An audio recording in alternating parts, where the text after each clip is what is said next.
टोपीवाला आणि माकडे. एके दिवशी एक टोपीवाला गावोगाव फिरत टोपी विकत होता.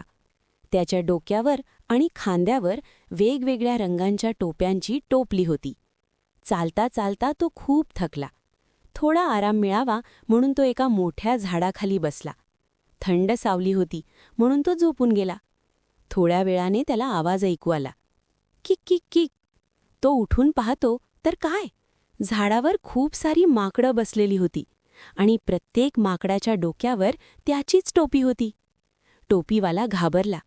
तो ओरडला, रागावला, हात हलवले, पण माकडं त्याची नक्कल करू लागली. तो डोके खाजवतो, माकडं डोके खाजवतात. तो उडी मारतो, माकडं उड्या मारतात. शेवटी टोपीवाल्याला एक युक्ती सुचली. तो रागाने आपली टोपी खाली फेकून देतो. ते पाहताच सगळी माकडंही आपापल्या टोप्या खाली फेकतात. टोपीवाला खुश झाला. त्याने सगळ्या टोप्या गोळा केल्या, माकडांना हसून नमस्कार केला आणि आनंदाने पुढच्या प्रवासाला निघून गेला. बोध: बुद्धी वापरली तर कोणतीही अडचण सोडवता येते.